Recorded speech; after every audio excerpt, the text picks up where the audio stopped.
Bienvenue sur la Voie divine. Ici, la présence de Dieu agit avec puissance. Prépare-toi à vivre des prières intenses de délivrance, des moments de guérison profonde et des enseignements inspirés du pasteur Christ Ndikumana qui ont le pouvoir de transformer et d'édifier ta vie. Là où les vies sont restaurées et où le feu du Saint-Esprit renouvelle ton âme. Tu as soif de changement, tu attends ton miracle, ou tu veux grandir dans la connaissance de la parole, tu es exactement au bon endroit.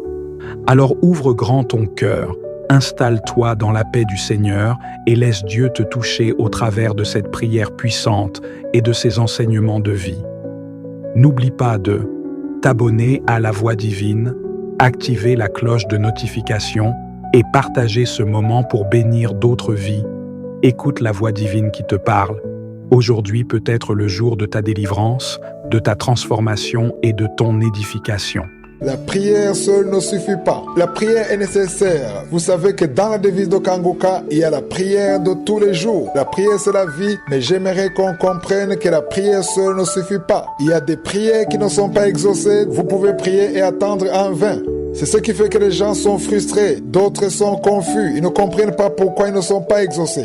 Vous devez donc savoir qu'il y a des choses qui ont besoin d'être ajoutées à la prière. Nous verrons dans la Bible les exemples qui illustrent cela. Qu'est-ce qui bloque la prière? Qu'est-ce qui empêche la prière d'être exaucée? Qu'est-ce que vous avez besoin de faire pour que votre prière soit exaucée? Il faut d'abord savoir si c'est la volonté de Dieu pour que vous soyez exaucés. Car vous pouvez prier pour une chose et ne jamais l'obtenir parce que ce n'est pas la volonté de Dieu que vous obteniez cette chose. Cet enseignement est donc utile dans le cas où votre prière est conforme à la volonté de Dieu. Il y a des choses qui bloquent votre prière. Pourquoi? À cause de l'ignorance. La parole de Dieu dit: mon peuple périt faute de connaissance. Lisons aujourd'hui dans Matthieu chapitre 7 verset 7. Il est écrit: demandez et l'on vous donnera. Cherchez et vous trouverez. Frappez et l'on ouvrira. Il y a des portes que si vous les ouvrez, vous entrez directement. Mais il y en a d'autres qui sont fermées à clé. Vous devez donc frapper pour que la personne qui est à l'intérieur sache qu'il y a quelqu'un et que la personne vienne vous ouvrir. Lorsque vous frappez, la personne qui est à l'intérieur peut venir ouvrir parce que vous avez frappé. Souvent, lorsque vous ne frappez pas, la personne qui est à l'intérieur ne peut pas savoir si vous êtes là et ne saura pas que vous êtes derrière la porte à attendre que quelqu'un vienne ouvrir. C'est pourquoi certaines portes sont équipées d'une sonnette pour que la personne à l'extérieur annonce qu'elle est déjà arrivée. Dans la vie de tous les jours, il y a des choses que l'on obtient comme ça sans avoir même prié.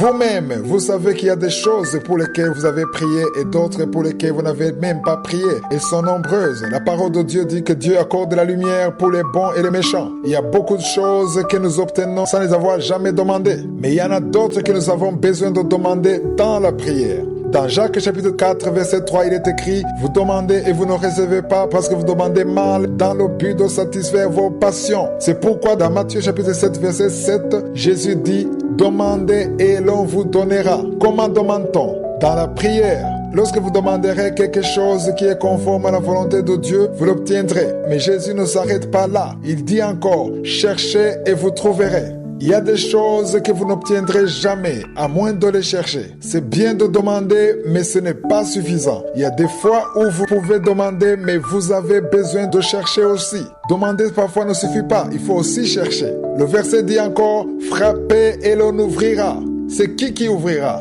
C'est je suis qui ouvrira. Mais parfois, il faut d'abord frapper. Il y a des bénédictions que vous obtenez et que vous n'avez même pas besoin de demander. Il y en a d'autres que vous demandez une fois et vous êtes exaucé. Il y en a d'autres que vous avez besoin de chercher. Vous devez faire quelque chose en plus de la prière. Il y a d'autres bénédictions qui ne demandent pas seulement de prier, mais aussi de jeûner. Des bénédictions qui demandent que vous dépassiez la prière ordinaire. Dans cet enseignement, je vais beaucoup vous baser sur ce que nous devons ajouter à la prière. C'est pourquoi je l'ai appelé: la prière seule ne suffit pas. Il y a peut-être une autre chose que vous avez besoin de faire pour que votre prière soit exaucée. C'est-à-dire qu'il y a des choses que vous devez ajouter à la prière. Cela veut dire qu'il y a des niveaux. Lorsque vous demandez à Dieu, la première chose que vous avez besoin de faire, c'est d'être dans sa volonté. C'est la première condition.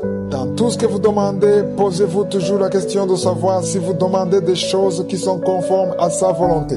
Le premier point de la devise Kangoka dit que nous devons accepter la volonté de Dieu même si elle est différente de la nôtre. Vous ne pouvez pas prier tous les jours si vous n'acceptez pas la volonté de Dieu. Ceci pourrait vous conduire à demander des choses qui ne sont pas conformes à la volonté de Dieu pour votre vie. Dieu ne veut pas seulement entendre vos projets, mais il veut plutôt que vous mettiez en pratique ce qu'il a préparé pour vous, car il y a des projets qu'il a prévus pour vous. Cette parole vient de nous dire, demandez et l'on vous donnera, cherchez et vous trouverez. Prenons par exemple que vous êtes dans le chômage, vous attendez de trouver du travail et vous êtes en train de prier pour ce travail. C'est bien de prier parce que la prière pousse Dieu à agir. La prière agit dans le monde spirituel pour que ce que Dieu a préparé pour vous puisse être matérialisé, concrétisé dans le monde physique. La prière enlève tous les obstacles dans le monde spirituel et ce que Dieu a préparé depuis longtemps peut finalement s'accomplir. Il peut arriver que Dieu prévoit quelqu'un dans une entreprise pour vous donner son travail. Votre dossier a besoin d'être déposé sur la table de cette personne que Dieu a déjà prévue. Vous avez donc besoin de faire quelque chose. Allez déposer votre dossier. Il faut aussi connaître les appels d'offres d'emploi et prier pour que vous soyez conduit par l'Esprit de Dieu. Cela peut demander que vous alliez quelque part pour rencontrer quelqu'un afin que votre problème soit résolu.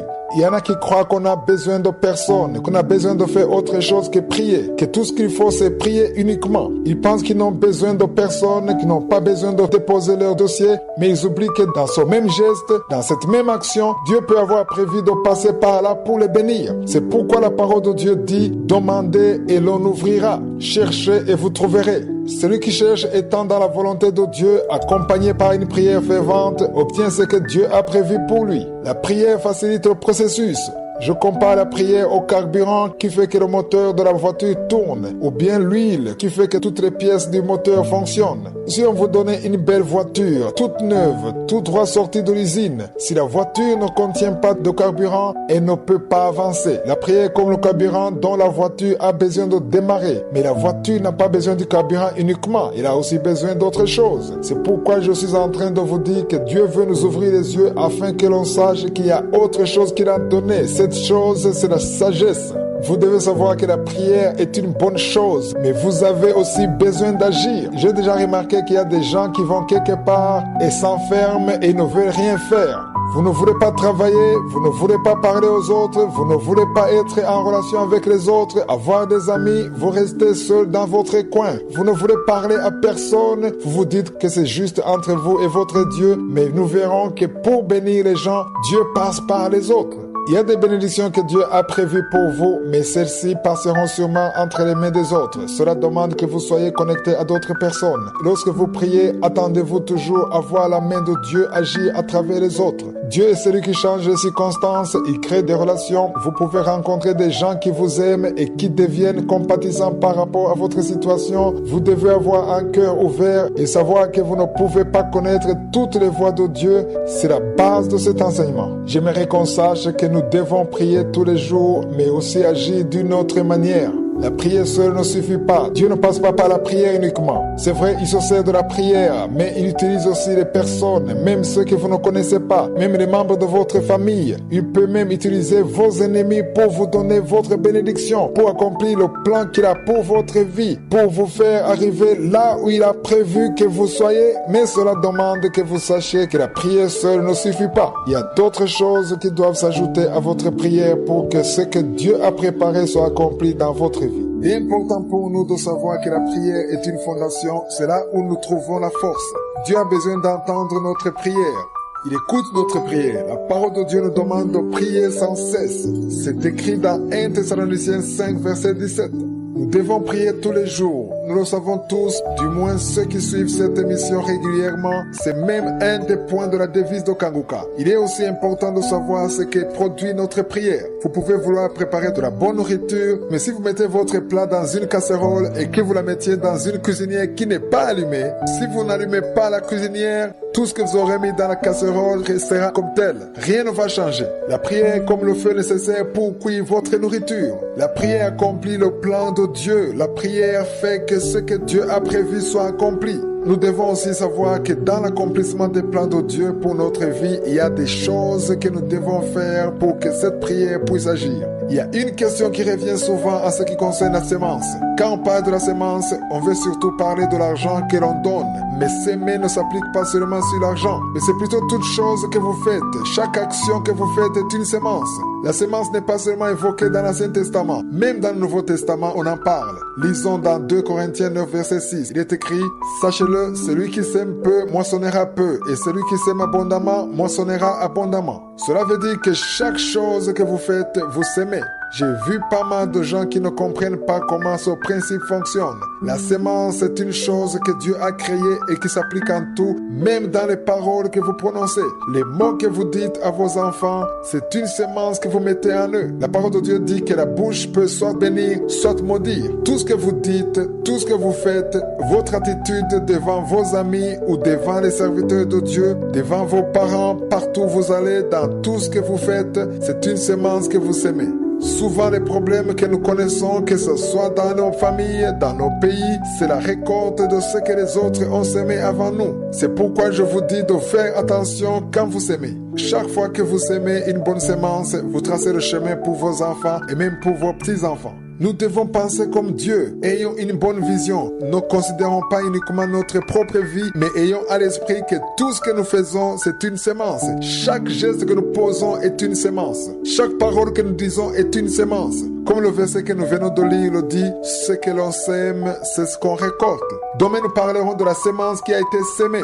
Je le répète, par la prière, la sémence qui a été sémée peut enfin croître. Le problème, c'est qu'aujourd'hui, les enfants de Dieu prient et veulent récolter ce qu'ils n'ont pas semé. Ils veulent recevoir des fruits alors qu'ils n'ont pas semé. Dans 2 Corinthiens 9, verset 6, il est écrit, « Sachez-le, celui qui sème peu moissonnera peu, et celui qui sème abondamment moissonnera abondamment. » Votre vie changera lorsque vous comprendrez ce verset comme cela a été le cas pour moi. Ma vie a complètement changé lorsque j'ai compris ce verset. Prenez ce verset et méditez-le. Il ne concerne pas uniquement l'argent, mais il fonctionne pour tout.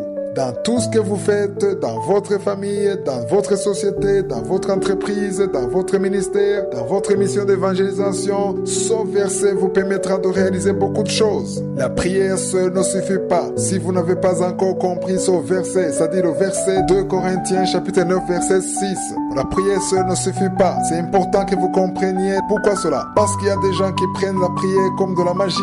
C'est comme aller dans un champ que vous n'avez pas cultivé et commencer à arroser et attendre que du maïs pousse ou bien des bananes alors que vous n'avez rien semé. Si vous n'avez rien semé, il n'y aura pas de récolte. La prière est comme la pluie qui fait croître la sémence. C'est comme de l'engrais qu'on met dans la terre ou comme du fumier. Même s'il y a du fumier, rien ne peut pousser si la sémence n'a pas été plantée.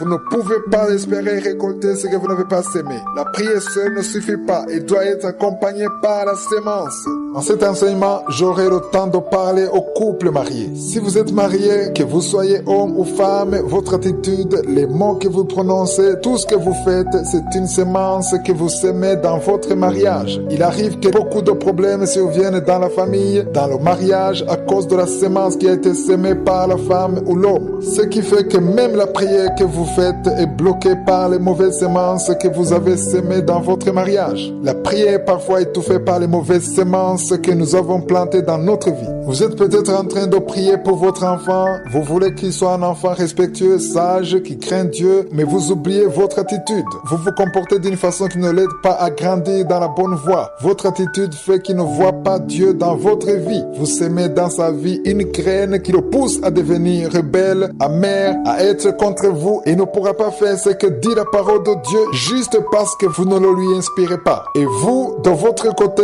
vous voyez Satan et vous ignorez que c'est vous-même qui avez ouvert la porte à Satan. Nous ouvrons la porte à Satan chaque fois que nous plantons une mauvaise graine, chaque fois que nous sémons quelque chose qui n'est pas bon.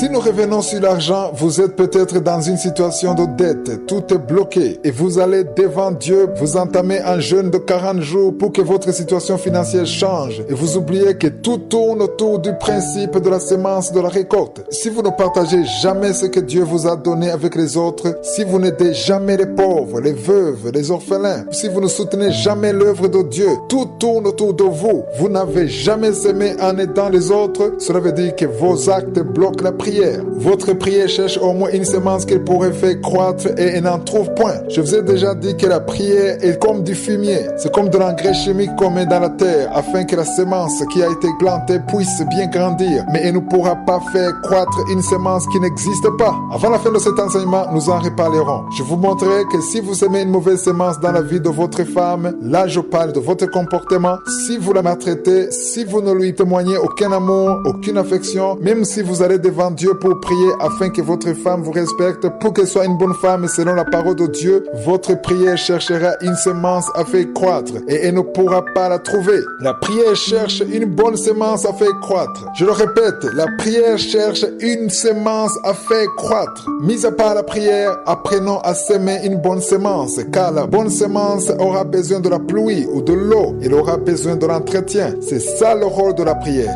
Donc si vous priez uniquement et que vous ne semez pas, votre prière n'aura aucun impact parce que vous n'avez jamais su s'aimer. Si dans votre voisinage, vous ne parlez jamais à personne, vous ne faites que vous enfermer dans votre maison, vous n'avez aucun ami, vous n'aimez pas les gens, personne ne vous connaît, personne ne vous voit, tous ceux qui vous voient croient que vous êtes toujours triste. Dans ces cas, n'allez surtout pas vous lamenter devant Dieu en disant que les gens ne vous aiment pas. Sachez que la sémence que vous semez est une mauvaise sémence. Votre attitude est une mauvaise sémence. Votre prière n'aura jamais aucun impact. Apprenons à s'aimer, que ce soit matériellement ou spirituellement, afin que notre prière puisse avoir un champ d'action. La sémence a besoin d'une bonne terre pour croître. Elle a besoin aussi de la prière, mais la prière seule ne suffit pas. Vous devez savoir que votre attitude, votre comportement, vos paroles, vos actes, tout ce que vous faites constitue la sémence. Lorsque vous priez ayant la bonne sémence, votre prière aura un impact. Satan lui-même ne trouvera pas où passer. Le diable nous ment en nous disant d'aller prier, mais il nous éloigne de la vérité. Il veut que nous ne puissions pas s'aimer. Rien ne peut pousser s'il n'y a pas eu de la sémence. Il faut qu'il y ait de la sémence pour que quelque chose puisse croître. Vous pouvez arriver à un point où on dirait que le ciel est fermé et vous ne comprenez pas pourquoi vous n'êtes pas exaucé. Il est important pour nous de connaître tous ces pièges, car Satan ne veut pas que nous soyons au courant de tout ça. Il veut que nous restions dans l'ignorance. Soyez des personnes réveillées. Vous devez savoir qu'il y a des choses que vous devez ajouter à la prière. La prière seule ne suffit pas. Lorsque la sémence n'est pas là, rien ne peut pousser. Il faut qu'il y ait une sémence. Que les gens ne vous trompent plus en vous disant d'aller seulement prier. Dieu est celui qui a établi ce principe. Je vous ai donné un verset biblique sur lequel je me base pour dire cela. C'est dans 2 Corinthiens 9, verset 6. Aujourd'hui, nous allons voir une autre chose qui peut bloquer la prière. Lisons dans Ésaïe 59, verset 1 à 2. Il est écrit: Non, la main de l'Éternel n'est pas courte pour sauver, ni son oreille trop dure pour entendre. Mais ce sont vos crimes qui mettent une séparation entre vous et votre Dieu. Ce sont vos péchés qui vous cachent sa face et l'empêchent de vous écouter. Vos péchés font que Dieu n'entende pas les prières que vous faites. C'est vrai, vous êtes en train de prier, vous jeûnez même, mais si vous vivez dans le péché, vos péchés peuvent bloquer votre prière. C'est ce que nous venons de lire. C'est pourquoi avant d'aller devant Dieu dans la prière, assurez-vous que vous avez une vie de sanctification. Chaque fois qu'il y a une voix à l'intérieur de vous qui vous accuse, répentez-vous. La parole de Dieu dit que tous ceux qui sont conduits par l'Esprit de Dieu sont fils de Dieu. C'est écrit dans Romains 8, 14. Lorsque vous vivez dans le péché, que ce soit dans l'adultère, le mensonge, la haine, la jalousie, chaque chose que vous faites et que vous savez que c'est opposé à la parole de Dieu, cela bloque votre prière. Votre prière n'arrive pas à atteindre Dieu.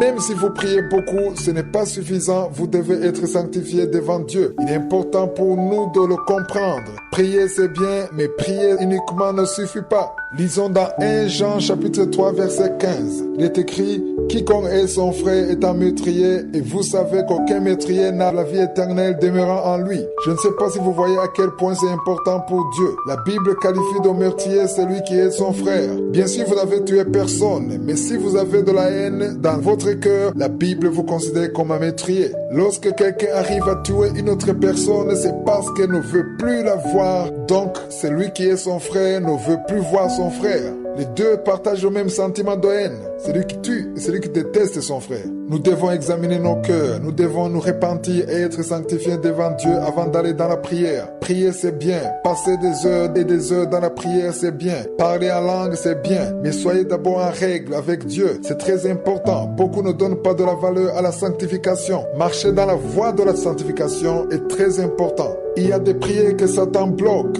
Comment le fait-il? Il se sert du péché. Il y a un péché avec lequel vous marchez, un péché qui ouvre la porte à Satan, et Satan prend appui sur son péché afin de bloquer votre prière. C'est pourquoi dans Ésaïe 59, verset 2, il est écrit: mais ce sont vos crimes qui mettent une séparation entre vous et Dieu. Ce sont vos péchés qui vous cachent sa face et l'empêchent de vous écouter. Dans la première partie de cette émission, j'ai invité les gens à se repentir afin de recevoir le salut, mais j'aimerais vous dire que même si vous avez accepté Jésus-Christ comme votre Seigneur et votre Sauveur, le verset que nous venons de lire dans 1 Jean chapitre 3 vous concerne. Dans ce passage, Jean écrit à ses enfants spirituels, c'est-à-dire les enfants qui étaient sauvés. Ils avaient reçu le salut, mais étaient encore liés par le péché. Ils étaient encore liés par la haine. Certains n'aimaient pas leurs frères en Christ. Cela veut dire que cette haine existe même parmi les enfants de Dieu, parmi ceux qui disent qu'ils sont sauvés. Quand on lit dans Ésaïe 59, il y en a ceux qui disent que ce passage ne les concerne pas parce qu'on parle de ceux qui n'étaient pas encore sauvés, mais vous devez savoir que même ceux qui sont sauvés ont besoin de la sanctification. Même si vous avez déjà accepté Jésus-Christ, vous avez besoin d'une vie de sanctification.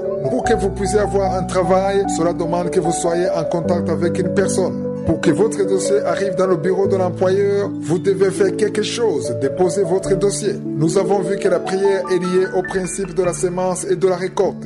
Nous avons lu dans 2 Corinthiens 9, verset 6, où il est écrit: sachez-le, celui qui sème peu, moissonnera peu, et celui qui sème abondamment, moissonnera abondamment. Il y a des gens qui se trompent en disant que lorsqu'ils prient beaucoup, c'est là où ils ont une grande récolte alors qu'ils ont peu sémé. Je le répète, il y a des gens qui croient qu'en priant beaucoup, et même en jeûnant beaucoup, ils vont beaucoup récolter alors qu'ils n'ont même pas sémé. J'ai expliqué que la prière fait croître la sémence qui a été sémée. Nous devons donc être des personnes réveillées, apprenons à s'aimer, non pas seulement en donnant de l'argent, mais même dans notre attitude, dans nos actes, les bonnes œuvres. Nous devons nous séparer du péché. Nous avons déjà vu que le péché sépare l'homme de Dieu. Les péchés peuvent bloquer la prière. Nous l'avons vu la semaine passée. Le diable cherche toujours à nous atteindre. Il est capable de nous faire croire que la prière seule suffit alors que ce n'est pas vrai. Vous êtes peut-être en train de prier pour votre mariage. Vous voulez vous marier, mais Dieu a préparé une circonstance dans laquelle il veut que vous rencontriez votre mari ou votre femme. Cela peut être dans la fraternité. Si vous êtes une personne qui n'aime pas être avec les autres, vous restez dans votre coin parce que vous vous dites que vous êtes en train de prier. Vous devez savoir que vous ne connaissez pas les voies de Dieu. Lorsque vous priez, vous êtes censé écouter ce que dit l'Esprit de Dieu. Vous devez prier et en même temps laisser le Saint-Esprit vous guider, agir dans votre vie. Lorsque vous priez, ayez toujours à l'esprit que la réponse à votre prière ne vous trouvera pas dans votre chambre de prière. La réponse peut vous trouver à votre travail, à l'école, à l'église ou ailleurs. C'est pourquoi vous devez être au courant que Dieu emprunte beaucoup de voies. Les voies de Dieu sont insondables. La prière crée un environnement propice à l'exaucement de votre prière. Laissez donc l'Esprit de Dieu agir comme il l'entend. Ne limitez pas l'Esprit de Dieu. Il y a des gens qui prient et qui tracent même le chemin pour la réponse de Dieu. Ils indiquent à Dieu la réponse qu'il devrait leur donner. Ils essaient de guider Dieu et lui montrer la personne qu'ils veulent. Ils indiquent à Dieu la femme qu'ils veulent ou le mari qu'ils veulent. Vous devez savoir qu'on ne trace pas pour Dieu le chemin. Vous devez juste prier et laisser Dieu agir. N'oubliez pas qu'il a besoin de voir les fruits. Je vous ai déjà dit qu'il y a des gens qui prient beaucoup pour demander à Dieu un déblocage financier parce qu'ils traversent des moments difficiles dans leurs finances. Je vous ai dit que lorsque vous ne vous souciez pas des autres, lorsque vous ne prenez pas soin des veuves, des orphelins ou des pauvres ou de l'œuvre de Dieu, ne pensez pas que la porte s'ouvrira d'une autre manière. La prière va avec les principes de Dieu. Aujourd'hui, j'aimerais vous montrer une autre chose nécessaire pour que votre prière soit exaucée. Lisons dans Marc 11, 24. Il est écrit: c'est pourquoi je vous dis, tout ce que vous demanderez en priant, croyez que vous l'avez déjà reçu et vous le verrez s'accomplir. Je ne sais pas si vous le comprenez. C'est bien de demander, mais vous devez demander en priant. C'est le seul chemin pour être avec Je suis, pour parler avec lui et pour rester en communion avec lui. Nous avons vu que la première condition pour être exaucé, c'est de demander des choses qui sont conformes à la volonté de Dieu. C'est également le premier point de la devise de Kanguka qui dit que nous devons accepter la volonté de Dieu même lorsqu'elle est différente de la nôtre. Le verset 24 continue en disant: croyez que vous l'avez reçu et vous le verrez s'accomplir. Qu'est-ce que cela veut dire? Cela veut dire qu'il y a une condition pour que votre prière soit exaucée. La prière seule ne suffit pas. Vous devez aussi croire que vous avez obtenu ce que vous avez demandé. Il y a des gens qui peuvent prier et jeûner 40 jours alors qu'ils n'ont pas la foi. Je vous donne un exemple. Il peut arriver que vous allez prier juste parce que vous avez peur. Vous avez peut-être entendu de mauvaises nouvelles ou des choses qui vous font peur, des nouvelles qui concernent votre pays ou votre ville, et vous allez prier à cause de la peur et non pas parce que vous avez la foi. Comment saurez-vous que vous êtes allé dans la prière à cause de la peur? Vous le verrez quand vous sortirez de la prière. Après la prière, vous vous lamentez et vous avez encore peur. En d'autres mots, cette prière n'a rien changé. En fait, vous ne croyez pas que vous avez obtenu ce que vous avez demandé. Nous avons déjà compris pas mal de choses. C'est vrai, il est important de prier, mais il y a aussi des choses qu'on doit faire et c'est ce que les enfants de Dieu doivent connaître. Une voiture, même si c'est une belle voiture toute neuve, et ne peut pas rouler s'il n'y a pas de carburant. Je compare la prière au carburant. Cependant, même s'il y a le carburant, il y a d'autres choses qui sont nécessaires pour que la voiture fonctionne, notamment le moteur. Nous avons déjà vu que le péché peut bloquer la prière. Hier, nous avons vu que la foi est aussi nécessaire. Nous avons lu dans Marc 11, 24, où il est écrit « C'est pourquoi je vous dis, tout ce que vous demanderez en priant, croyez que vous l'avez reçu et vous le verrez s'accomplir. » Ici, je dois éclaircir quelque chose. J'aimerais vous dire que si vous priez pour une chose, vous avez déjà eu ce que vous avez demandé, vous l'avez eu le jour où vous l'avez demandé, mais c'est pas la foi. Tout ce que vous avez besoin de faire, c'est croire que vous avez obtenu la chose et que vous la verrez au temps de Dieu. C'est vrai, vous ne le voyez pas encore, mais vous le verrez s'accomplir.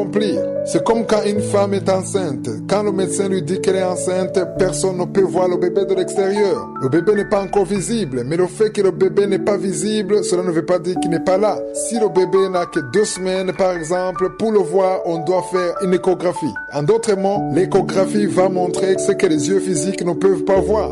J'aimerais vous dire que lorsque vous priez pour une chose, il y a un autre moyen qu'on appelle la foi. Et par la foi, on est capable de voir ce que les yeux physiques ne peuvent pas voir. Vous avez prié pour une chose et vous savez très bien que cela est conforme à la volonté de Dieu. Vous êtes en train de prier pour votre enfant qui se drogue, qui vit dans la fornication, ou bien vous priez pour votre mari qui est encore lié par l'alcool.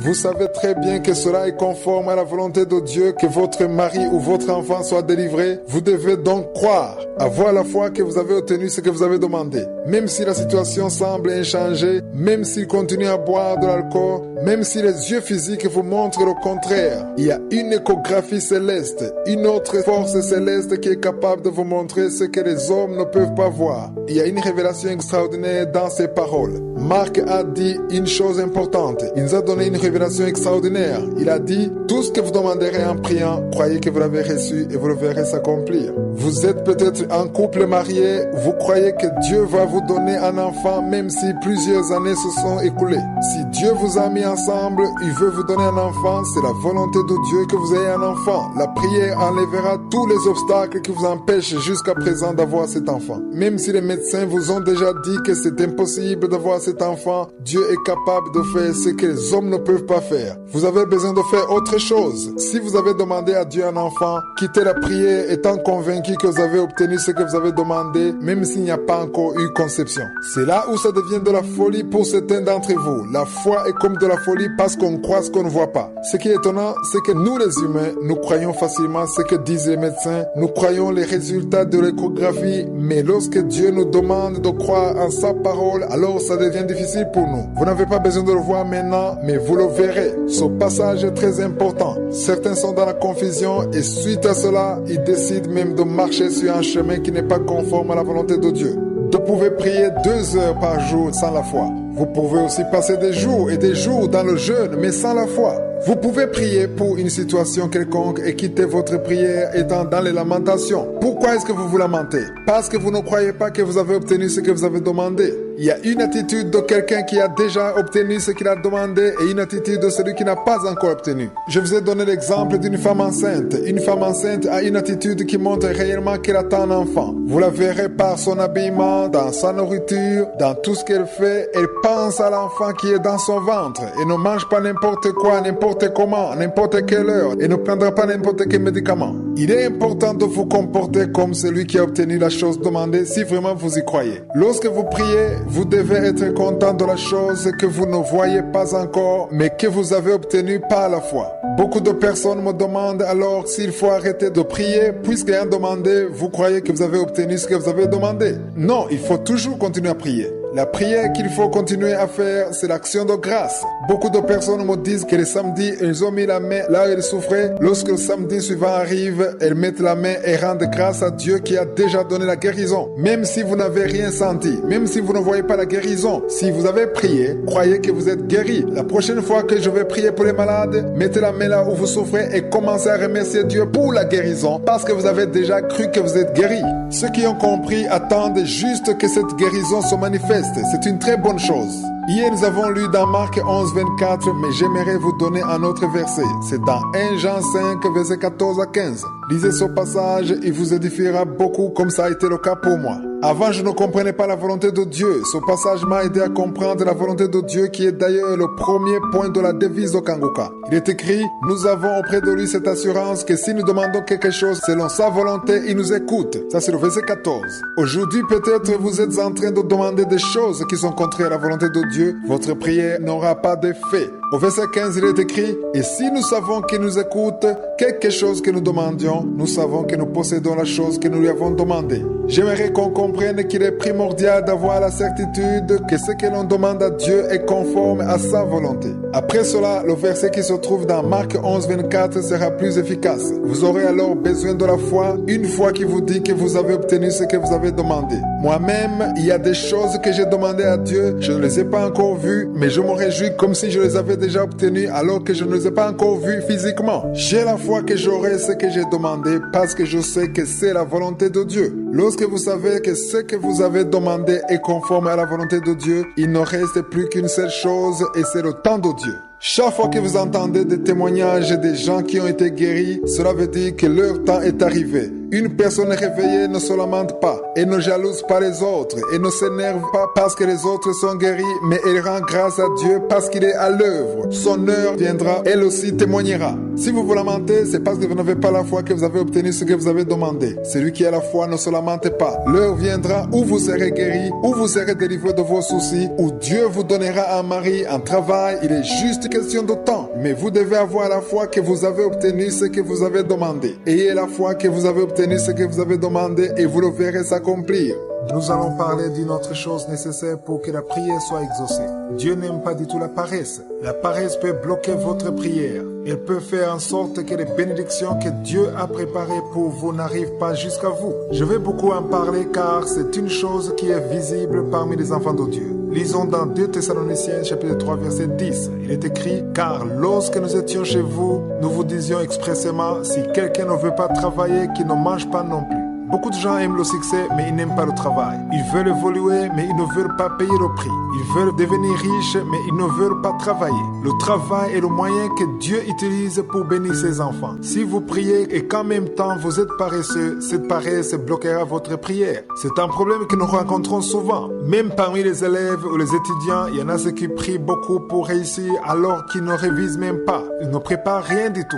Si vous ne révisez pas, même si vous avez la foi et que vous priez beaucoup, cela ne vous servira à rien. Prier, c'est bien, mais vous devez aussi travailler. Dieu bénit le travail, l'œuvre de nos mains. Les gens sont parfois jaloux lorsque quelqu'un d'autre est béni, mais ils ne savent pas que c'est Dieu qui a béni son travail. C'est bien de prier, mais si vous ne travaillez pas, vous ne pourrez jamais avancer. Aucune œuvre de Dieu, aucun travail qui glorifie Dieu ne peut avancer s'il n'y a pas de travail. Les exemples sont nombreux. Mettons de côté les choses spirituelles. Parlons un peu des choses de la vie courante. Voyons les athlètes connus mondialement. Si vous analysez leur vie, vous verrez que leur succès n'a pas été parachuté du ciel. Ils ont travaillé, ils ont fait beaucoup d'exercices. Ils ont dû suivre une certaine discipline pour pouvoir obtenir la médaille d'or. Prier, c'est bien, avoir la foi, c'est bien, mais vous devez aussi travailler. Lorsque vous ne travaillez pas, il est impossible d'avoir un résultat satisfaisant. Aujourd'hui, il y a beaucoup de personnes qui sont sauvées à travers Kangoka, d'autres sont délivrées, d'autres guéries. Plus de 100 personnes par mois sont sauvées. Ils se répandent et acceptent Jésus-Christ comme leur Seigneur et leur Sauveur. Tout cela demande du travail. L'équipe Kangoka travaille sans relâche. Moi-même, je travaille 12 heures par jour pour que nous puissions obtenir un résultat pareil. Si je priais uniquement, cela ne serait pas possible.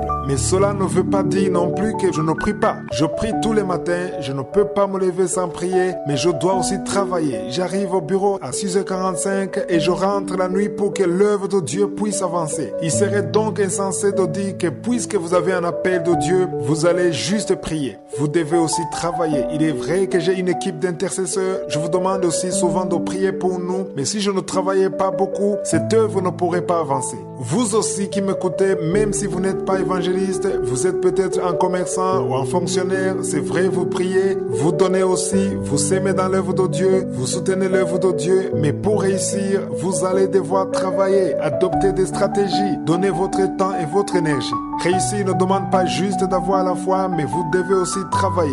Je ne vais pas beaucoup m'attarder sur ce sujet, mais si vous lisez dans le livre des Proverbes, vous verrez que Dieu est contre la paresse. Dieu aime le travail. Quand Jésus choisissait ses disciples, il est trouvé à leur travail. Il a trouvé Pierre en train de pêcher. Il n'a trouvé personne dans la paresse. Le problème que nous rencontrons souvent, c'est une mentalité que je vais chasser parmi ceux qui me suivent. C'est que beaucoup restent à ne rien faire parce qu'ils n'ont pas de travail. Ne restez pas les bras croisés. Si vous avez terminé vos études et que vous n'avez pas encore trouvé du travail, vous devez quand même faire quelque chose. Le travail doit être notre mode de vie. Aujourd'hui, plusieurs enfants de Dieu vivent dans le désordre. Ils vivent ainsi parce qu'ils se disent qu'ils prient et cela suffit. Prier c'est bien, mais il faut aussi éviter le désordre. Dieu passe par le travail pour vous bénir en réponse à votre prière. La prière cherche une semence à faire croître, un travail à bénir. Dans Deutéronome chapitre 2 verset 7 il est écrit « Car l'Éternel ton Dieu t'a béni dans tout le travail de tes mains ».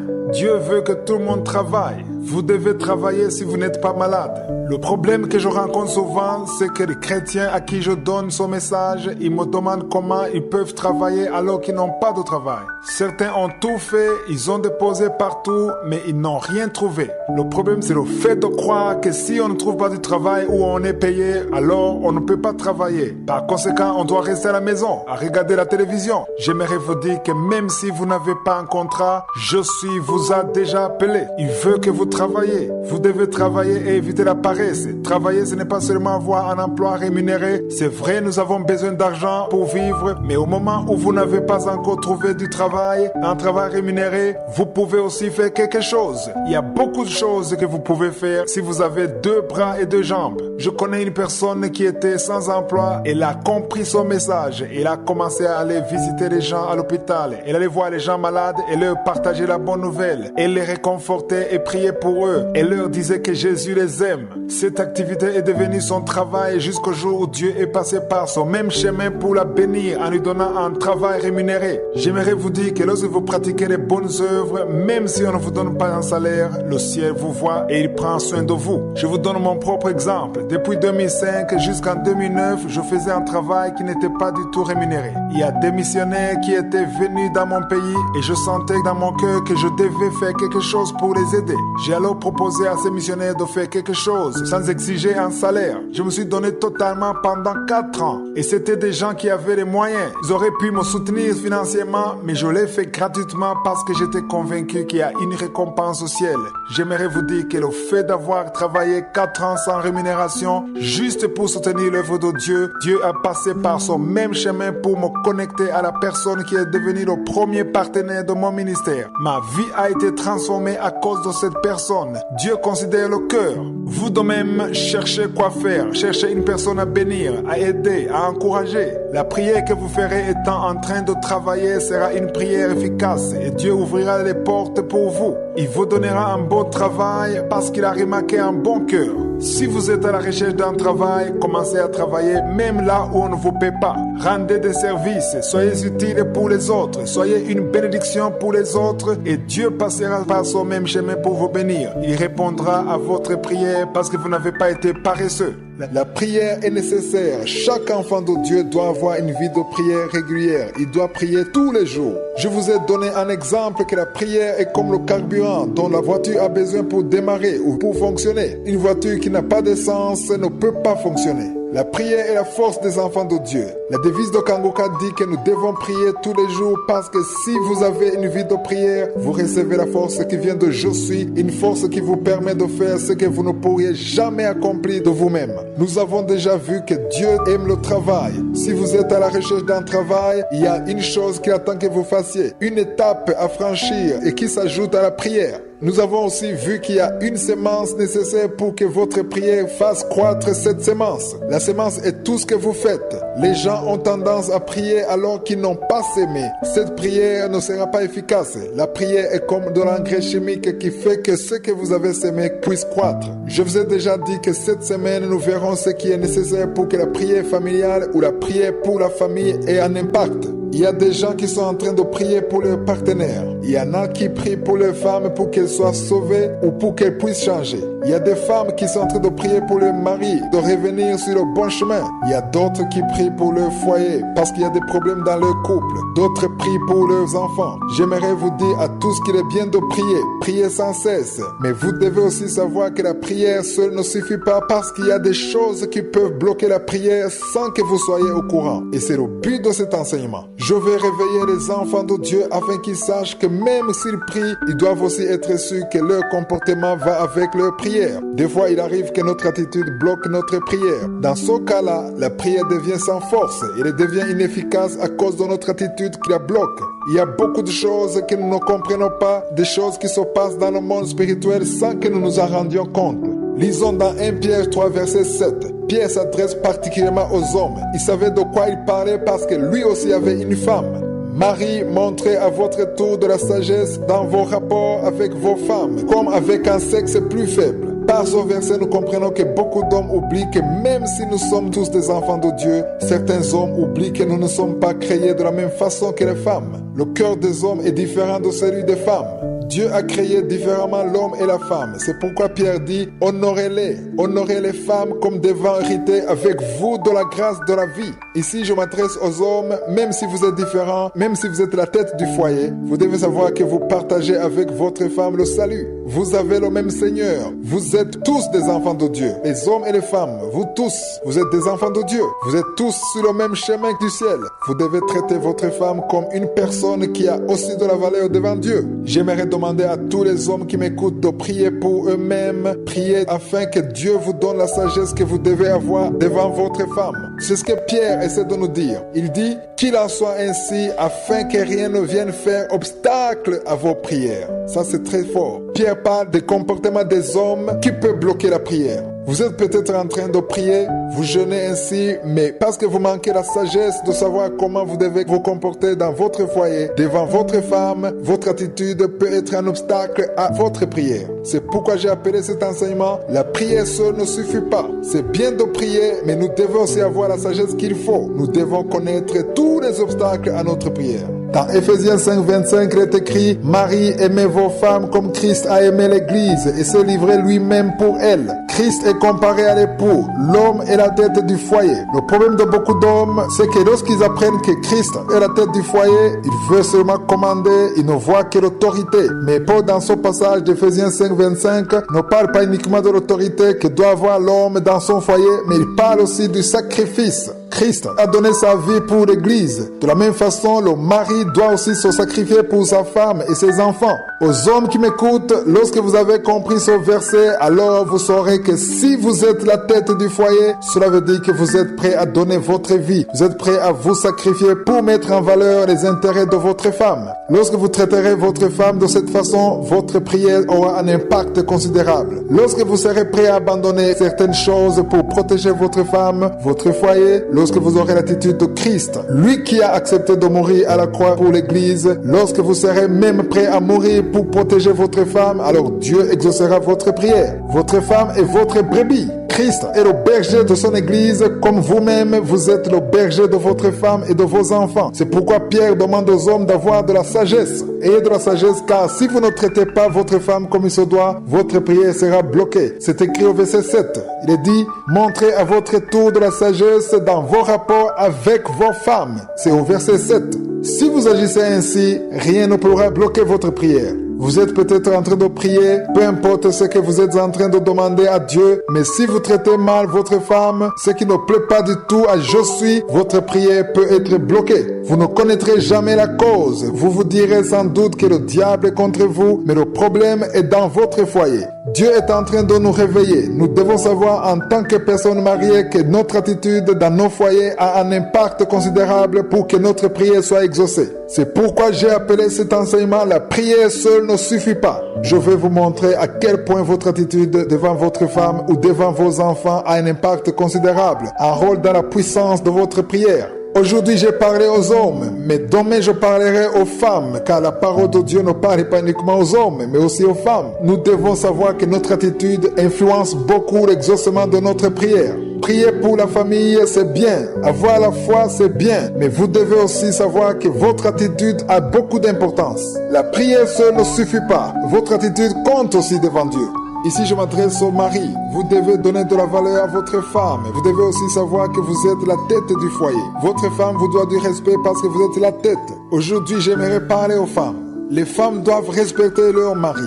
Lorsque vous le respectez, il y a beaucoup d'avantages que vous recevrez par votre attitude dans la vie de tous les jours et surtout dans votre prière. J'ai déjà vu des femmes qui prient beaucoup, qui se donnent totalement dans la prière, mais arrivées à la maison, ce sont des femmes rebelles. Il y a un esprit qui a déjà attaqué le monde moderne, et surtout en Europe et en Amérique. Cet esprit pousse les gens à croire que nous tous, femmes et hommes, nous sommes égaux, et on oublie facilement cette réalité de la Bible qui dit que l'homme est la tête du foyer. Je l'ai même vu parmi les enfants de Dieu. Dans Éphésiens 5, verset 24, il est écrit « Or, de même que l'Église est soumise à Christ, les femmes aussi doivent l'être à leur mari en toutes choses. » Le système du monde nous dit que nous sommes tous égaux. Aujourd'hui, il arrive que la femme soit mieux payée que son mari et cela fait que la femme a le dernier mot dans la famille. Elle a le dernier mot parce qu'elle a plus de moyens que son mari. Je l'ai même vu parmi les enfants de Dieu. Satan est en train de changer les choses. Il connaît ce que dit la parole de Dieu et il veut tout changer. J'aimerais parler aux femmes qui m'écoutent. Même si vous êtes la mieux payée dans le foyer, même si vous gagnez plus que votre mari, même si vous avez fait beaucoup d'études par rapport à votre mari, même si vous êtes plus intelligente que votre mari, la parole de Dieu ne change pas. Notre Dieu est un Dieu de principe. C'est bien de prier, c'est bien de jeûner, mais vous devez aussi mettre en pratique la parole de Dieu. Vous devez aussi savoir que Dieu agit toujours à travers sa parole. Tous ceux qui vous disent de ne pas accepter l'autorité que Dieu a mise dans votre mari, tout simplement parce que vous gagnez plus d'argent que lui, tous ceux qui vous le disent vous trompent. Lorsque Dieu vous regarde dans votre foyer, il voit votre mari comme la tête du foyer. C'est ainsi que la parole de Dieu le dit. Dans Éphésiens 5, 24, il est dit « Or, de même que l'Église est soumise à Christ, les femmes aussi doivent l'être à leur mari en toutes choses. » Lorsque vous résistez, lorsque vous ne vous soumettez pas, cela veut dire que votre prière sera bloquée. C'est comme mettre un bâton dans les roues d'une bicyclette. Votre prière devient inefficace. Elle perd sa force parce que vous n'avez pas accompli la parole de Dieu. Prier, c'est bien, mais soyez sûr que vous êtes en train de mettre en pratique la parole de Dieu. J'aimerais vous montrer une autre chose. Lisons dans 1 Pierre 3, verset 1 à 2. Il y a des femmes qui nous disent, en tant que serviteurs de Dieu, qu'elles ont tout fait pour que leur mari soit sauvé,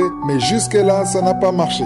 Et nous disent alors que la situation est sans issue. Je vais vous montrer ce que dit la parole de Dieu, parce que vous savez que je me base sur la parole de Dieu dans tout ce que je vous dis. Dans 1 Pierre 3, verset 1 à 2, on dit « Femmes, soyez soumises à vos maris, afin que si quelques-uns n'obéissent point à la parole de Dieu, ils soient gagnés sans parole par la conduite de leurs femmes, en voyant votre manière de vivre chaste et réservée. » Les maris peuvent être gagnés sans la parole. Ils peuvent être attirés par la conduite de leur femme. Vous devez donc savoir que votre attitude peut permettre à votre mari d'être sauvé alors que vous ne lui avez même pas prêché la bonne nouvelle.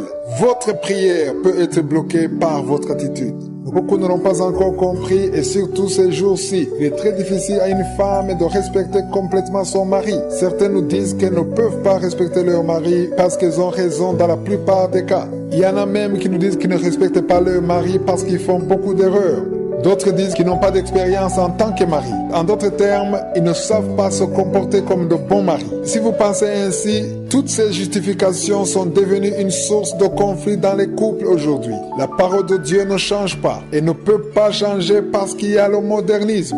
Dans Romains 12, verset 2, il est écrit: ne vous conformez pas au siècle présent, mais soyez transformés par le renouvellement de l'intelligence, afin que vous discerniez quelle est la volonté de Dieu, ce qui est bon, agréable et parfait. Vous devez savoir que Satan connaît la parole de Dieu. C'est pourquoi il veut faire tout ce qui est contraire à la parole de Dieu et les gens trouvent ça normal. Dans le système du monde, il y a l'homosexualité. Beaucoup de pays l'ont déjà approuvé dans leurs lois. Imaginez-vous un enfant élevé par deux hommes, un comme étant sa mère et l'autre comme étant son père. Cela veut dire que Satan est en train de changer les principes de Dieu et il fait croire aux gens que c'est normal, que c'est leur droit, ou alors que c'est comme ça que les enfants ont été créés. Cela est soutenu par les scientifiques, alors que c'est faux. C'est un mensonge du diable. C'est ce qui fait qu'il y a pas mal de problèmes actuellement dans le monde, parce que le monde est contrôlé par Satan. Jésus lui-même a appelé Satan le prince de son monde. Ceux qui ont la sagesse de Dieu n'ont pas la sagesse de son monde. Ils connaissent et suivent la parole de Dieu. La parole de Dieu dit que l'homme doit épouser une femme. La parole de Dieu dit qu'il est interdit à un homme de coucher avec un autre homme. C'est écrit dans la Bible. Satan le sait et il veut pousser aux gens de faire le contraire. Retournons maintenant sur notre sujet. Aux femmes mariées qui m'écoutent, si vous voulez que Dieu descende dans votre prière, si vous voulez qu'il descende dans votre vie, vous devez respecter votre mari.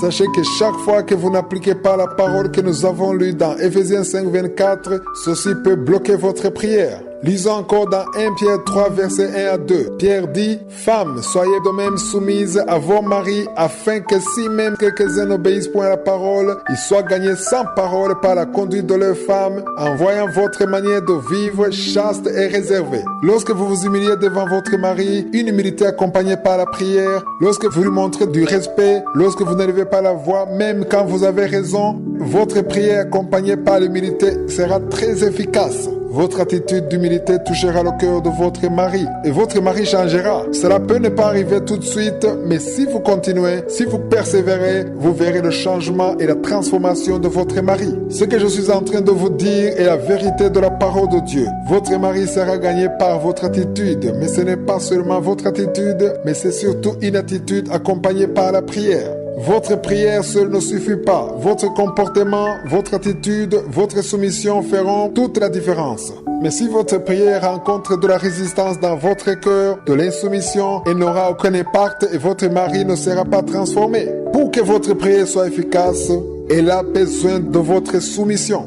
Il y a beaucoup de choses que vous ne pourrez jamais atteindre à cause de votre insoumission. Mais si vous êtes humble, si vous êtes soumise, la puissance de Dieu se manifestera dans votre vie. Chaque fois que vous priez pour votre famille, vous devez savoir qu'il y a des choses qui peuvent bloquer votre prière, notamment votre attitude.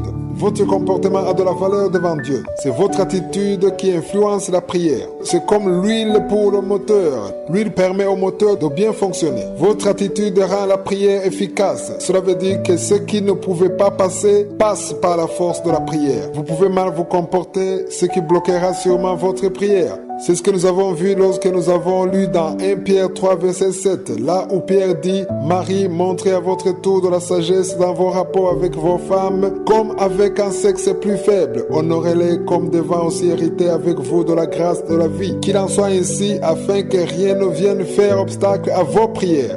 Aujourd'hui, nous allons parler des enfants dans Ephésiens 6, verset 4. Il est écrit: et vous, pères, élevez-les en les corrigeant et en les instruisant selon le Seigneur. J'aimerais d'abord expliquer pourquoi dans ce verset on parle aux pères et non aux mères. Là, on ne veut pas dire que ce sont uniquement les hommes qui élèvent les enfants. Les mères aussi élèvent les enfants, mais on parle aux pères parce que ce sont eux qui sont responsables. Le père est le chef de la famille. Cela veut dire que s'il survient un problème dans le ménage, la première personne à qui Dieu demande des comptes, c'est l'homme. Lorsque Adam et Ève ont péché contre Dieu, Dieu s'est adressé à Adam. Il ne s'est pas adressé à Ève en premier. Ève aussi avait commis une faute grave, mais Dieu s'est d'abord adressé à Adam. Si vous êtes un homme et que vous avez une femme, vous êtes la tête de son foyer. C'est à vous que Dieu demandera des comptes. C'est pourquoi même quand les enfants deviennent désobéissants, même si ce n'est pas votre faute, mais quand même sachez que vous aurez un rapport à donner devant Dieu. C'est pourquoi je veux dire aux femmes qui m'écoutent, qui ont des maris toujours en vie, priez beaucoup pour vos maris parce qu'ils ont un rôle primordial dans la famille. Satan attaque beaucoup les hommes, en fait il vise la tête. Regardez dans les églises, vous verrez que les hommes sont peu nombreux.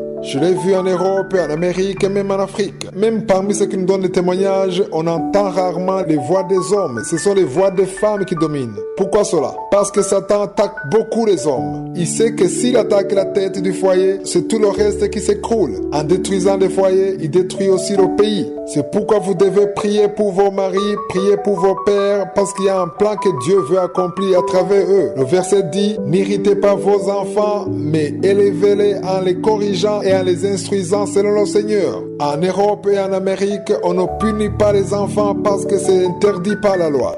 Si vous punissez votre enfant, la police peut vous arrêter.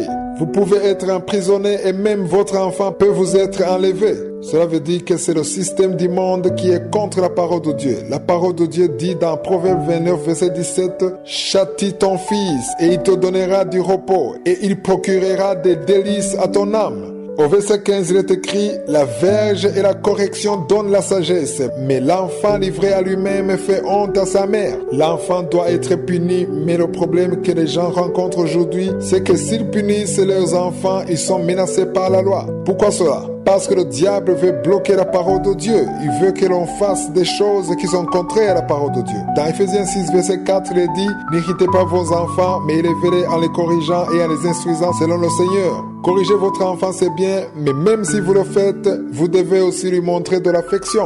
Même si vous le punissez, il doit garder l'image d'un parent qu'il aime. Il faut que l'enfant voie l'amour. Il faut que l'enfant continue à voir de l'amour à travers vous. J'aimerais parler aux Africains qui ont des enfants. Dites à vos enfants que vous les aimez. Il n'est pas courant de voir des parents qui disent à leurs enfants qu'ils les aiment. Mais faites-le quand même. Je m'adresse particulièrement aux Africains. Dites à votre enfant que vous l'aimez, car même quand vous le punirez, il saura que vous l'aimez. Ceux qui maltraitent leurs enfants, qui les traitent injustement, devraient savoir que ce comportement peut bloquer leur prière. Votre prière est efficace lorsque vous traitez bien vos enfants en les conduisant selon la parole de Dieu. C'est là qu'ils seront des enfants bien éduqués par la force de la prière. Une prière qui est conforme aux principes bibliques. Il est important pour vous de savoir que la prière seule ne suffit pas. Il y a d'autres choses qui sont nécessaires pour que vous soyez exaucés. Lisons dans Hébreux 13, 15. Ceux qui suivent cette émission depuis longtemps connaissent ce verset. Je l'ai à plusieurs reprises donné comme référence. Il est écrit, par lui, offrons sans cesse à Dieu un sacrifice de louange, c'est-à-dire le fruit des lèvres qui confesse son nom. Chaque fois que vous louez Dieu en adorant et en confessant sa gloire, la parole de Dieu dit que vous donnez le sacrifice d'action de grâce. Lorsque vous adorez Dieu, vous attirez sa présence, vous attirez sa gloire. Dieu aime beaucoup l'action de grâce. La devise de Kanguka dit qu'il est absolument interdit de se lamenter. Il faut plutôt rendre grâce à Dieu. Lorsque vous rendez grâce à Dieu, il y a une force extraordinaire qui descend dans votre vie. Ma vie a été transformée à cause de l'action de grâce. Tout ce que j'ai accompli jusqu'à aujourd'hui, c'est grâce à une vie d'action de grâce. J'étais dans une situation où tout était bloqué, mais le jour où j'ai compris la puissance de l'action de grâce, c'est là où ma vie a été complètement transformée. C'était au début de l'année 2009. C'est vrai, j'avais une vie de prière régulière depuis le jour où j'ai reçu le salut. C'était en 1993. Je priais beaucoup. Lorsque j'avais que 3 ans dans le salut, je me rappelle que c'est là où Dieu m'a parlé de son ministère. Mais à cette époque, je croyais que c'était des choses qui allaient se passer dans les médias. J'ai passé plus de 10 ans ayant une vie de prière en rendant grâce à Dieu, mais en même temps, je me lamentais. Je n'avais pas encore compris la puissance de la prière. Il est important que vous compreniez que l'action de grâce est une prière très puissante. Elle ouvre des portes. Il y a des miracles qui seront faits dans votre vie lorsque vous continuerez à avoir un cœur reconnaissant. Il y a des gens qui ont compris ce principe. Ils ont décidé de ne plus se lamenter. Ils continuent à rendre grâce à Dieu. Néanmoins, la prière seule ne suffit pas. L'action de grâce à elle seule ne suffit pas. Il y a une autre chose que vous avez besoin de faire pour que la puissance de Dieu se manifeste d'une manière qui dépasse ce que vous espériez. Il y a beaucoup de choses qui ont besoin d'être faites pour que Dieu lui-même se manifeste dans votre vie. Je l'ai déjà compris et c'est ce que j'aimerais vous faire comprendre. Le verset 15, c'est-à-dire Hébreux 13, 15, il est écrit « Par lui offrons sans cesse à Dieu un sacrifice de louange, c'est-à-dire le fruit des lèvres qui confesse son nom. » Le verset 16 dit « Et n'oubliez pas la bienfaisance et la libéralité, car c'est à de tels sacrifices que Dieu prend plaisir. » Pourquoi est-ce que le verset commence par « Et n'oubliez pas » C'est parce que souvent nous oublions. Nous pouvons facilement prier, jeûner, confesser de bonnes paroles, parler en langue, mais il est facile d'oublier la bienfaisance et la libéralité. Cela a une grande valeur. Pourquoi? Le verset 16 se termine en disant « Car c'est à de tels sacrifices que Dieu prend plaisir ».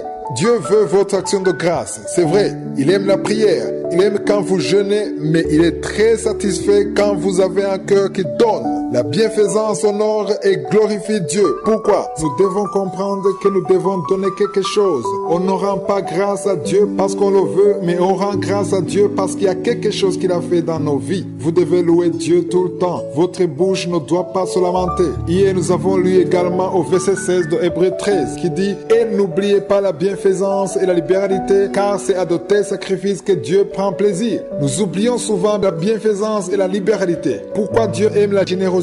Parce que dans sa nature, Dieu est très généreux. Non seulement il nous a donné son Fils, mais encore aujourd'hui, il nous donne l'air que nous respirons. Il nous donne la nourriture, les habits, tout ce que nous avons. C'est lui qui nous le donne. Bien sûr, il y a des choses que nous n'avons pas, mais tout ce que nous avons et tout ce que nous avons déjà obtenu, c'est Dieu qui nous l'a donné. Jésus dit, soyez parfaits comme votre Père est parfait. Lorsque vous êtes généreux, vous touchez le cœur de Dieu parce que vous faites quelque chose qui est conforme à sa nature divine. Donner, ce n'est pas seulement nourrir votre enfant, mais c'est se soucier de toutes les personnes qui sont autour de vous, les pauvres, les veuves, les autres personnes qui ne sont pas de votre famille.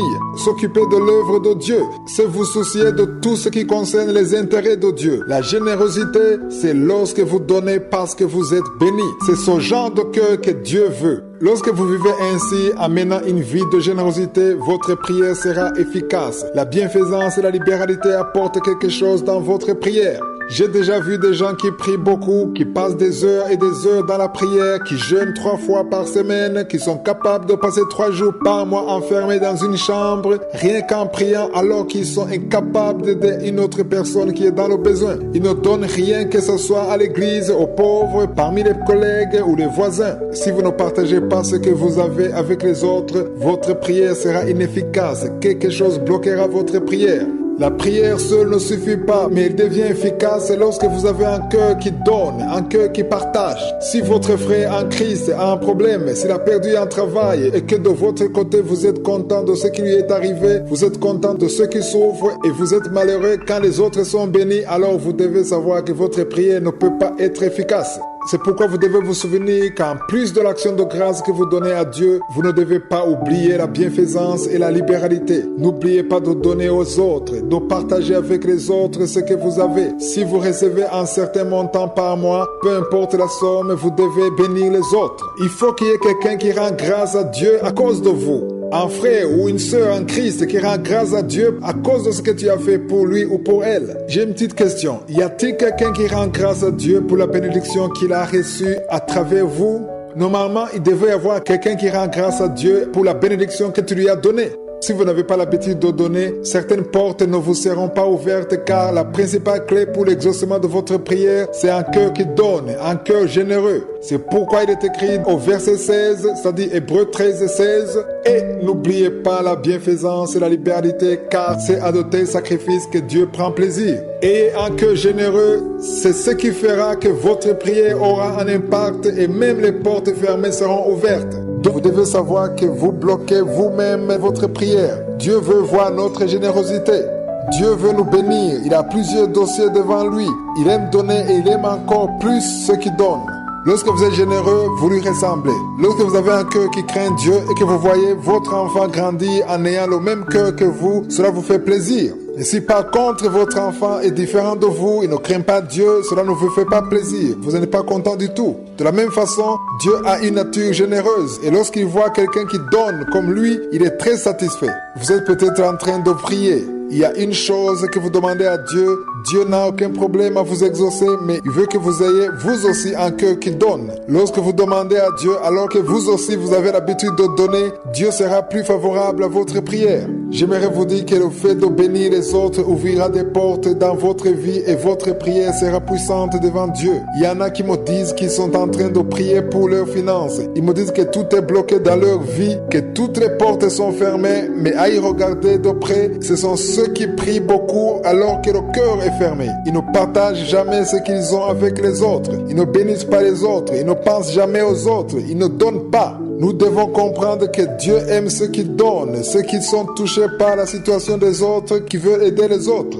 Dieu aime celui qui vit dans sa présence en lui demandant de lui montrer ne fût-ce qu'une seule personne à aider, à secourir. Vous êtes peut-être dans un pays développé, vous ne manquez de rien, mais Dieu peut vous connecter à une personne qui est dans le besoin et qui est dans un autre pays, un pays défavorisé. Dieu veut des gens qui aident les autres, qui soutiennent les pauvres, qui veulent soutenir son œuvre. Si vous faites tout ça, vous avez un cœur généreux, votre prière sera reçue favorablement. Dans Hébreux 13:16, il est écrit « Et n'oubliez pas la bienfaisance et la libéralité, car c'est à de tels sacrifices que Dieu prend plaisir. » Pourquoi la Bible nous demande de ne pas oublier? Parce que souvent nous oublions. C'est bien de prier, c'est bien d'aimer la présence de Dieu, mais vous ne devez pas oublier la bienfaisance et la libéralité. N'oubliez pas de soutenir les pauvres, l'œuvre de Dieu. N'oubliez pas de venir en aide aux veuves. N'oubliez pas d'aider les pauvres, car devant Dieu, c'est un acte qui a une grande valeur. La bienfaisance est une bonne chose, mais il y en a d'autres qui le font alors qu'ils ne prient pas. Ça aussi, ce n'est pas bien. Il y a ceux qui font de bonnes œuvres sans avoir une vie de prière. Je vous ai déjà dit que la prière est comme le carburant. Vous pouvez faire tout ça et être bloqué dans tout ce que vous faites. Vous pouvez être bloqué par les mauvais esprits. La prière détruit tous les mauvais esprits et détruit les obstacles, tout ce qui peut bloquer le plan de Dieu et tout ce que Dieu a préparé. Le plan de Satan est détruit par la prière, mais n'oubliez pas la bienfaisance et la libéralité. Lorsqu'on se soucie des intérêts de Dieu, il y a une chose spéciale qui est accomplie dans notre prière. Vous devez avoir une vie de prière, mais prier en ayant un cœur généreux. L'objectif de cet enseignement, c'est d'enlever tout esprit d'égoïsme dans nos cœurs. Que toute racine d'égoïsme soit déracinée en nous, enlevant le mur qui nous bloque et nous empêche de voir les autres qui sont autour de nous. Ne priez pas en vous considérant uniquement, mais vous devez vous soucier des autres. Réjouissez-vous avec ceux qui se réjouissent et pleurez avec ceux qui pleurent. Si vous êtes en train de demander à Dieu votre guérison et que vous entendez les témoignages de ceux qui ont été guéris, soyez contents, rendez grâce pour tous ceux qui sont guéris, manifestez un cœur qui se soucie des autres, soyez contents avec ceux qui sont contents. Si vous n'avez pas d'enfants et que vous entendez ceux qui témoignent en disant qu'elles ont conçu, rendez grâce à Dieu pour elles. Votre prière sera efficace. Dieu verra que vous ne vous souciez pas de vous-même uniquement, mais surtout que vous vous souciez des autres. En d'autres mots, votre prière est efficace lorsque Dieu voit l'amour dans votre cœur. Mais je sens que je devrais retourner en arrière sur le passage que nous avons déjà vu. C'est dans Hébreux 13, versets 15 à 16. Je voudrais attirer votre attention sur le verset 17. On nous parle de l'honneur que nous devons à nos conducteurs dans l'église ou dans un ministère. Il est écrit « Obéissez à vos conducteurs et ayez pour eux de la déférence, car ils veillent sur vos âmes comme devant en rendre compte. » Celui qui vous enseigne la parole de Dieu, qui vous conduit spirituellement, aura un rapport à donner devant Dieu. Si vous partagez la parole de Dieu à quelqu'un, vous devez aussi prier pour la personne. Moi-même qui vous donne cette émission Kangoka tous les jours, je prie pour vous car je sais que j'aurai des comptes à rendre à Dieu. C'est pourquoi je prie toujours avant de vous donner cette parole. Je vous demande aussi de prier pour moi parce qu'il y a des comptes que je dois rendre à Dieu. Ce verset continue en disant qu'il en soit ainsi afin qu'il le fasse avec joie et non en gémissant, ce qui ne vous serait d'aucun avantage. Ce verset nous montre que vous devez respecter et obéir à vos conducteurs. Parce que si vous n'agissez pas ainsi, ils ne feront que leur travail, mais ils le feront en gémissant ou en se lamentant. S'ils ne sont pas contents à cause de votre désobéissance ou bien parce que vous ne les respectez pas, cela peut bloquer votre prière. C'est pourquoi je vous demande souvent de prier pour ceux qui vous dirigent, priez pour vos pasteurs, priez pour ceux qui prient pour ceux qui vous nourrissent la parole de Dieu, priez pour tous ceux qui vous dirigent dans la foi parce qu'il y a une chose qui se produit chaque fois que vous priez pour celui qui vous dirige. Je me suis rendu compte que la plupart, au lieu de prier pour le pasteur, ils les critiquent, ils les insultent et les calomnient. Vous devez savoir que si vous n'acceptez plus la direction de celui qui est au-dessus de vous, tout ce que vous avez à faire, c'est de quitter, car si vous ne le faites pas, vous vous attirez des problèmes. Votre prière sera bloquée par de mauvaises paroles que vous prononcez sur les dirigeants que Dieu vous a donnés. Priez pour que Dieu vous guide et vous montre un endroit où vous sentez que votre esprit est en paix, mais aussi un endroit où vous serez à l'aise de prier pour votre conducteur, pour votre pasteur. Si vous commencez à insulter votre pasteur alors que vous reconnaissez que c'est un conducteur qui est là et qui a été établi par Dieu, vous devez savoir que même si vous passez des heures dans la prière, même si vous passez 40 jours dans le jeûne, il y a une force qui ne pourra pas être manifestée dans votre prière aussi longtemps que vous ne serez pas en bon terme avec votre pasteur. C'est pourquoi le verset 17 dit: obéissez à vos conducteurs et ayez pour eux de la déférence, car ils veillent sur vos âmes, comme devant en rendre compte. Qu'il en soit ainsi, afin qu'ils le fassent avec joie et non en gémissant, ce qui ne vous serait d'aucun avantage. J'aimerais insister sur ce point avant de continuer sur la générosité, car c'est aussi une chose qui peut bloquer la prière. Retenons sur le sujet d'hier. Je vous ai dit que Dieu veut un cœur qui donne. Nous l'avons vu au verset 16, dans Hébreux 13, verset 16. Il est écrit: et n'oubliez pas la déférence et la libéralité, car c'est à de tels sacrifices que Dieu prend plaisir. Pour terminer cet enseignement, c'est-à-dire la prière seule ne suffit pas, nous allons parler de la puissance de la prière, une prière accompagnée par la bienfaisance et la libéralité. La générosité ouvre les portes. Il y a une force extraordinaire dans le fait de partager avec les autres. Même si vous priez beaucoup, si vous ne donnez pas, si vous ne vous souciez pas des autres, des veuves, des orphelins, des gens qui sont dans le besoin, s'il n'y a personne qui est béni par vous, cela veut dire qu'il y a quelque chose qui manque dans votre prière. La prière est puissante lorsque vous avez un cœur qui donne et Dieu voit votre cœur. Pourquoi Dieu considère-t-il votre cœur? Parce que vous demandez à Dieu de vous donner quelque chose, mais vous, de votre côté, vous ne donnez jamais aux autres. Je ne sais pas si vous le comprenez. Vous voulez bien que Dieu vous donne alors que vous ne donnez rien à personne. Mais si vous demandez à Dieu étant en train de donner aux autres, Dieu sera favorable à votre prière et vous donnera aussi à votre tour.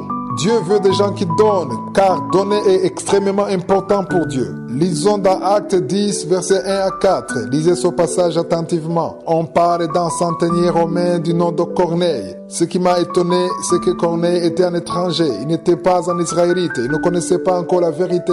Il ne connaissait pas encore Jésus. C'est ce qui est le plus étonnant. Il n'avait pas encore accepté Jésus-Christ. Il n'était pas du tout sauvé, mais il avait une vie de prière et il donnait beaucoup. Le verset 2 dit: cet homme était pieux et craignait Dieu avec toute sa maison. Il faisait beaucoup de monde au peuple et priait Dieu continuellement. Cela veut dire que sa prière était efficace à cause de son aumône. Il est écrit: il priait Dieu continuellement. En d'autres mots, il mettait en pratique le deuxième point de la devise de Kanguka qui dit que nous devons prier tous les jours. Ce passage m'a beaucoup enseigné. Même si vous ne priez pas comme il faut, peut-être parce que vous n'avez jamais appris à prier, peut-être vous êtes encore jeune dans la foi, vous devez savoir que si vous avez réellement un cœur qui donne et un cœur qui craint Dieu, comme c'était le cas pour Corneille qui ne connaissait pas la vérité, Dieu vous enverra un ange comme il a fait pour Corneille. Au verset 4, il est écrit: les regards fixés sur lui et saisi d'effroi, il répondit: qu'est-ce que Seigneur? Et l'ange lui dit: tes prières et tes aumônes sont montées devant Dieu et il s'en est souvenu. Si vous priez beaucoup, vous devez savoir que Dieu ne veut pas uniquement votre prière. Il veut aussi voir votre générosité,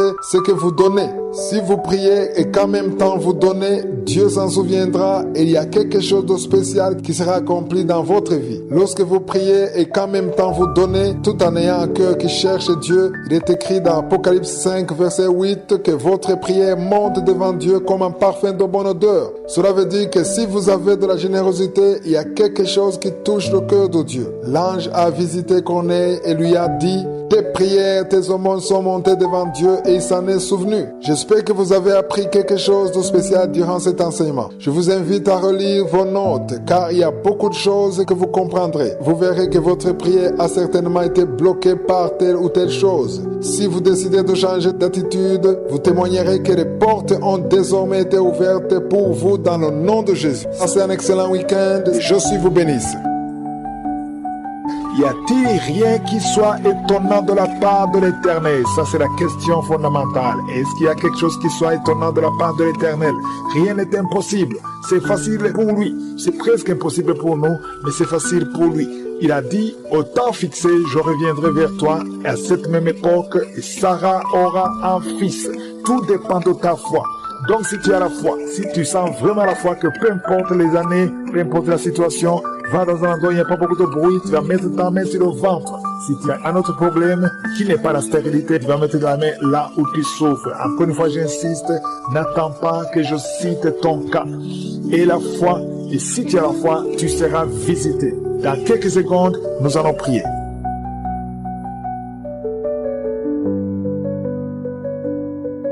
Dieu de gloire, éternel des armées, Père éternel, je viens devant toi dans le nom de Jésus. Je te rends grâce et je te remercie pour tous les témoignages. Tu es le même hier, aujourd'hui, éternellement. Tu es Sabaoth, tu es Rapha, tu es Tsidkenu, tu es Nissi. Tu n'as pas changé. Je te remercie pour la visitation. Je te remercie pour tous les enfants qui sont nés à travers ces prières. Je te montre toutes les femmes qui sont enceintes maintenant. Je prie pour tous ces bébés. Je brise tout esprit de fausse couche. Merci pour la visitation. Il y a des femmes qui sont visitées d'une façon extraordinaire. Il y a une femme qui est en train de crier. Tu es par terre, tu t'agites, tu es enceinte. Au nom de Jésus, merci Seigneur pour cet enfant. Je dis cet enfant ne mourra pas. Cet enfant ne mourra pas. On t'a déjà dit à plusieurs reprises de tuer cet enfant parce que cet enfant a la trisomie 21. Cet enfant ne mourra pas et cet enfant sera né en bonne santé. Je déclare que cet enfant sera né en bonne santé. Je brise toute attaque démoniaque. Merci Yahweh. Merci Jésus. Merci pour la visitation. Il y a beaucoup de visitations. Il y a beaucoup de femmes qui sont touchées. Toi qui viens de passer 23 ans de stérilité. Et la foi au nom de Jésus. Ouvre la bouche. Crie au nom de Jésus. Alléluia. Il y a 2 femmes qui ont déjà atteint la ménopause. Aujourd'hui, vous êtes visitées. Malgré que vous ne voyez plus vos menstruations. Ça fait des années que vous ne voyez pas vos menstruations. Mais vous êtes visitées au nom de Jésus. Ayez la foi. Ouvrez la bouche. Remerciez le nom du Seigneur. Merci Jésus. Merci pour la visitation. Toi qui viens de passer 18 ans. Et la foi. 19 ans. 15 ans, 12 ans, alléluia, il y a beaucoup de femmes qui sont visitées, il y a des couples, si tu es avec ton mari, que le mari mette la main sur le ventre, et la foi, saisis la main de ton mari, et la foi, au nom de Jésus, toi qui viens de passer 17 ans, au nom de Jésus, 3 couples de 17 ans, au nom de Jésus, merci Seigneur, merci pour 21 ans, au nom de Jésus, il y a des femmes qui ont déjà dépassé 20 ans de stérilité, au nom de Jésus, merci Yahweh, alléluia. Merci pour tous ces enfants qui vont naître. Il y a beaucoup de femmes qui sont visitées. Il y a beaucoup de démons qui fuient. Les liens ancestraux, que ça soit brisé, peu importe les paroles qui ont été prononcées sur ces enfants. Au nom de Jésus, alléluia. Il y a une femme qui est enceinte. Tu as visité 2 sorciers, 2 féticheurs, et tu as peur à cause de ce qu'ils t'ont fait. Lève les mains et crie le nom de Jésus. Répands-toi pour tout ce que tu as fait. Cet enfant va naître. Oh, cet enfant est protégé. Seigneur, visite cet enfant au nom de Jésus. Au nom puissant de Jésus. Il n'y a pas que les enfants. Il y a quelqu'un qui sent les démangeaisons sur les jambes. Un homme qui sent des démangeaisons sur les 2 jambes. Au nom de Jésus, sois libéré, sois libéré, sois libéré. Toi qui souffres du diabète, sois guéri. Alléluia. Il y a même d'autres maladies. Ce n'est pas seulement ceux qui veulent un enfant. Il y a beaucoup de maladies qui fuient la présence de Jésus. Merci Seigneur. Merci, merci, merci. Alléluia. Toi qui as fait plusieurs fausses couches. Il y a 3 femmes qui ont fait beaucoup de fausses couches. Plusieurs fois. Chaque fois que tu conçois, un enfant ne peut pas sortir du ventre. À partir d'aujourd'hui, garde ta main sur le ventre. Au nom de Jésus, je déclare la protection divine. Je déclare l'assistance divine.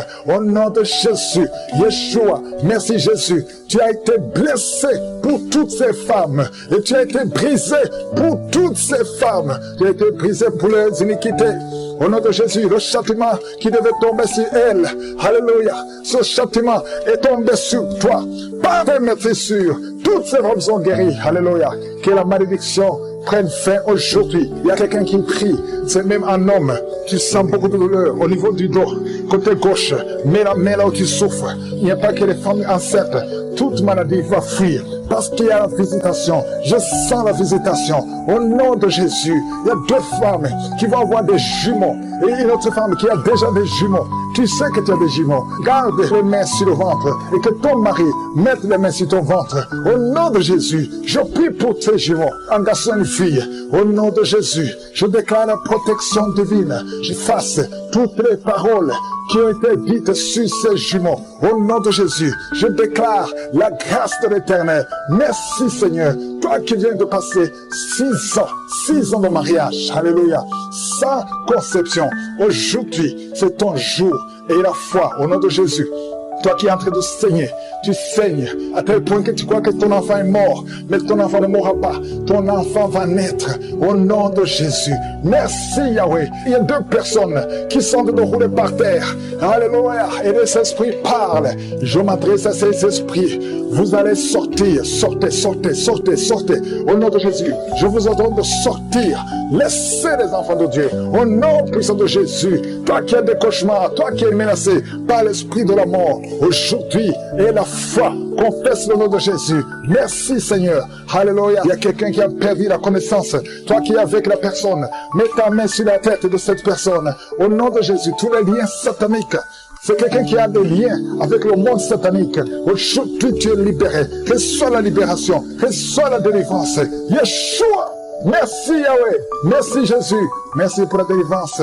Il y a beaucoup qui sont visités. Je te demande d'ouvrir la bouche. Remercie le Seigneur. Toi qui souffres de cancer, quelqu'un qui souffre de cancer, reçois la guérison au nom de Jésus. Toi qui as un problème qui souffre sur le sein gauche, mais la main aussi souffre au nom de Jésus. Merci Seigneur. Il y a un bébé qui respire difficilement. Ça fait des mois que son bébé respire difficilement. Mets la main sur son bébé. Au nom de Jésus, je déclare que son bébé retrouve la bonne respiration. Au nom puissant de Jésus. Quelqu'un qui vient de passer 25 ans sans conception et la foi au nom de Jésus. Merci Seigneur. Merci pour la visitation. Merci pour ta puissance. Merci parce que tu touches beaucoup de gens. Que tout le monde loue le Seigneur. Que tout le monde loue le Seigneur. Ouvre la bouche. Remercie le Seigneur parce qu'il n'a pas changé. C'est le même hier. C'est le même aujourd'hui. Merci pour les témoignages. Merci pour tous ces bébés. Tous ces enfants qui vont naître. Pour ta gloire. À toi seul l'honneur. À toi seul la richesse. Le pouvoir pour des siècles et des siècles. C'est dans le nom puissant de Jésus que j'ai prié. Amen.